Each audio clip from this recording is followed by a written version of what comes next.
A transmissão que nunca terminou. Havia um silêncio peculiar no sótão da antiga casa dos meus avós. O pó se acumulava sobre caixas de madeira, móveis cobertos por lençóis amarelados e livros cujo cheiro parecia ter ficado preso entre as páginas por gerações. Eu nunca tinha subido até lá sozinho, mas naquela noite, enquanto a tempestade rugia do lado de fora, algo me chamou. Uma espécie de pressão no ar. Um convite mudo que me empurrava para os degraus rangentes. Entre quinquilharias esquecidas, encontrei o objeto que parecia ser o coração pulsante daquele espaço. Um rádio antigo, grande, de madeira escura, com botões de metal gastos e uma tela de vidro onde o ponteiro das frequências estava congelado. Lembro-me de tê-lo visto antes em fotografias amareladas da infância de meu pai. Ele sempre dizia que aquele rádio não funcionava há décadas, desde antes mesmo de seu nascimento. Mas naquela noite, ele estava ligado. As válvulas internas emitiam um brilho fraco e avermelhado, como brasa, e um zumbido baixo preenchia o ar. Nenhum cabo estava conectado à tomada. Mesmo assim, a máquina respirava. O ponteiro vibrava suavemente, indo de um lado ao outro, até que finalmente se deteve em uma frequência que não estava marcada na escala. E então as vozes começaram. Não eram vozes comuns, mas gemidos, súplicas, lamentos de dor sufocada. Sons humanos, entrecortados por estática, como se tivessem atravessado décadas de poeira e esquecimento para chegar até ali. Um frio intenso percorreu minha espinha quando percebi que não se tratava de música, nem de um programa de rádio. Eram choros de pessoas. Algumas frases surgiam, nítidas o suficiente para serem entendidas. Está escuro demais. Não consigo sair. Alguém, por favor. Os sons não pareciam encenados. Havia desespero genuíno naquelas vozes. Fiquei horas ali, ouvindo, incapaz de desligar o aparelho. A tempestade lá fora abafava os ruídos da casa, e cada súplica parecia se tornar parte da própria estrutura das paredes. Quando finalmente criei coragem para tocar nos botões, o rádio respondeu sozinho, mudando de frequência, revelando novas vozes. Cada estação oculta parecia aprisionar um grupo diferente de pessoas. Algumas falavam em línguas que eu não reconhecia. Outras apenas choravam, em uníssono, criando um coro de dor que me fez tapar os ouvidos. Na manhã seguinte, desci do sótão como se estivesse em transe. Tentei contar ao meu pai, mas ele apenas riu, dizendo que aquele rádio tinha pertencido ao bisavô e que já ouvira histórias estranhas sobre ele. Segundo as lendas familiares, nas décadas de 1950 e 1960, vizinhos desaparecidos foram ouvidos no rádio, semanas depois de sumirem. As famílias reconheciam as vozes, mas ninguém ousava investigar mais a fundo. Passei os dias seguintes obcecado. Todas as noites eu subia ao sótão, esperando que o rádio voltasse a se acender. E ele nunca falhava. Sempre à mesma hora. Sempre com uma nova transmissão. Certo dia, ouvi algo que mudou tudo. Uma voz que parecia diferente das demais, mais nítida, quase presente no ambiente, chamou pelo meu nome. Não havia como negar. Ela sabia quem eu era. Venha! Está frio aqui. Senti minhas pernas fraquejarem. Perguntei-me se teria falado em voz alta, se meu medo havia criado alucinações, mas a voz repetiu, implorando que eu a seguisse, dizendo que havia uma porta escondida, um caminho que me permitiria entrar na frequência. Naquela noite, quando desliguei o rádio, percebi que a parede atrás dele estava levemente úmida, como se algo estivesse escorrendo por dentro da madeira.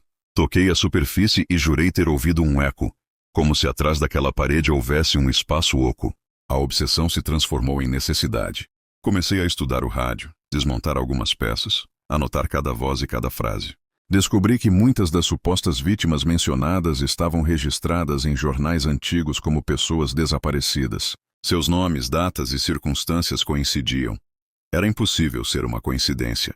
O rádio não transmitia fantasmas. Ele transmitia prisioneiros de algo. Em uma das últimas noites, enquanto a tempestade voltava a assombrar os céus, as vozes se tornaram mais altas, quase histéricas. Pareciam perceber que eu estava pronto para atravessar. O ponteiro oscilou com violência e a tela do rádio começou a rachar. Do vidro partido, não saiu poeira ou fragmentos, mas um fluxo espesso de ar gélido, carregado com cheiro de terra úmida. As vozes gritavam, suplicavam, algumas pedindo para eu não entrar, outras implorando que eu me juntasse a elas. No meio da confusão, ouvi novamente meu nome, mais forte que qualquer outro som. A parede atrás do rádio tremeu. Uma fissura surgiu, revelando uma escuridão absoluta sem fundo visível. Aos poucos percebi que não estava mais sozinho no sótão. Sombras se moviam nos cantos, moldadas pela estática que vazava do rádio. Seus contornos lembravam pessoas, mas distorcidos, como se tivessem sido arrancados de uma gravação defeituosa. Seus rostos, quando se aproximavam, eram apenas borrões de dor. E então compreendi. O rádio não era apenas um transmissor, era uma porta. Tudo ao meu redor vibrava, e meu corpo parecia cada vez mais leve, como se fosse sugado pelo som.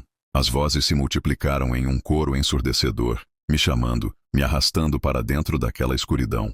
Fechei os olhos e senti a pele ser tocada por dedos frios, múltiplos, que puxavam cada parte de mim em direções diferentes. O cheiro de ferro, mofo e eletricidade queimava minhas narinas.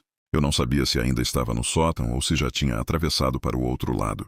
Quando abri os olhos, vi apenas uma vasta planície cinzenta, coberta por névoa, onde incontáveis figuras humanas caminhavam em círculos, chorando. Elas olhavam para mim com olhos vazios, implorando silenciosamente que eu as libertasse. Entre elas, reconheci alguns rostos das fotos antigas dos jornais que eu havia pesquisado. Mas algo estava errado, muito errado. No horizonte, a estática formava uma muralha viva, pulsante, e dela surgia uma figura colossal, feita de vozes entrelaçadas. Cada passo que dava fazia as pessoas caírem de joelhos, gritando em dor. A coisa se aproximava lentamente e percebi que era ela quem mantinha todos ali, aprisionados em uma transmissão infinita. Antes que pudesse reagir, senti um puxão violento e despertei de volta no sótão, caído no chão, ofegante. O rádio estava em silêncio, a parede intacta, mas algo permanecia. Agora, sempre que o silêncio é profundo demais, ou quando a estática da TV invade o ambiente, eu ouço as vozes. Não só do rádio, mas em todo lugar. Pedidos de ajuda, gemidos, suspiros quebrados. Às vezes elas falam novamente meu nome. E sei que, em breve, o rádio voltará a ligar sozinho. Da próxima vez, talvez eu não tenha escolha a não ser atravessar de vez. Os dias que se seguiram àquela noite foram diferentes. Eu não ouvia mais apenas vozes no rádio. Agora elas surgiam em tudo. No sussurro do vento entre as árvores, no zumbido da eletricidade da casa, no chiado breve antes de uma ligação telefônica se completar. A transmissão havia ultrapassado os limites do sótão. As vozes me chamavam, imploravam, e com o tempo comecei a perceber que algumas não pediam socorro. Algumas me orientavam, como se soubessem que eu estava destinado a atravessar completamente para o outro lado.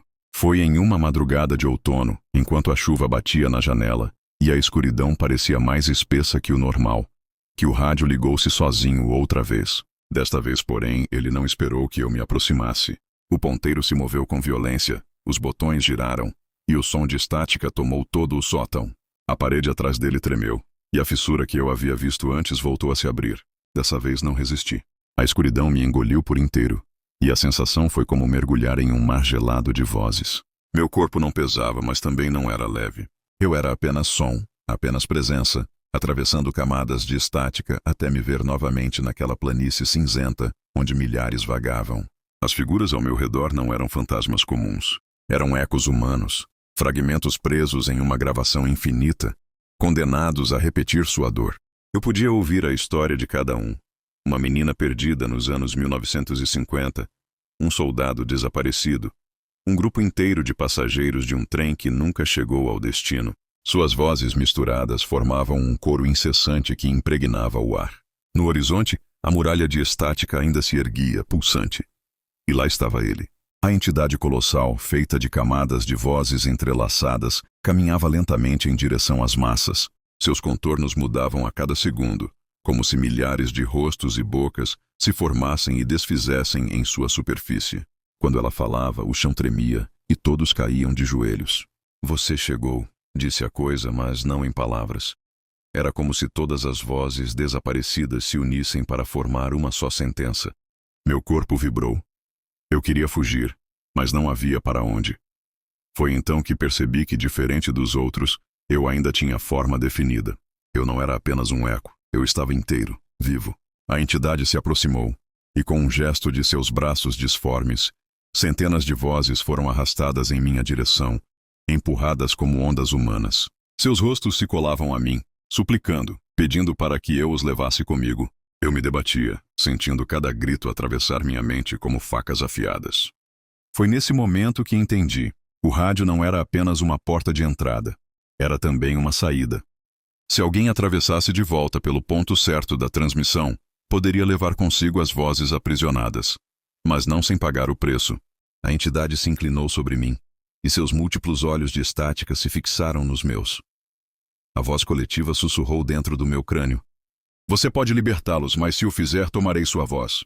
A escolha era clara.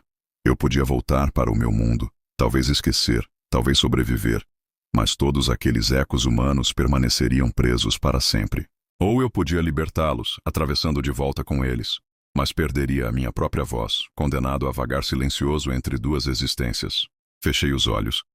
Lembrei-me da súplica da menina, da dor nos lamentos, do desespero dos que estavam ali há décadas. Não havia como simplesmente deixá-los. Corri. Atravessei a planície cinzenta enquanto a entidade rugia atrás de mim. Milhares de vozes se agarraram a mim, fundindo-se ao meu corpo, transformando meu ser em um feixe de estática viva. A muralha se abriu, e eu mergulhei novamente pelo vazio até sentir a realidade me engolir. Acordei no sótão.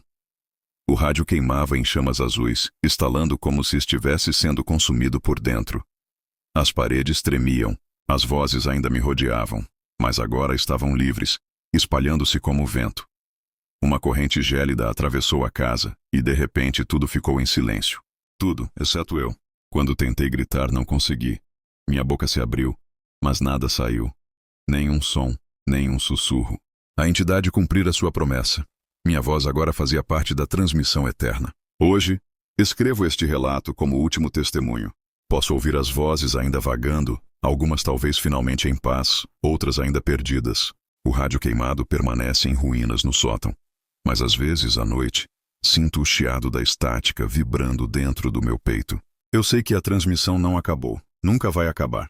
E quando o próximo curioso encontrar os restos do rádio, ouvirá minha voz entre as demais, chamando do outro lado.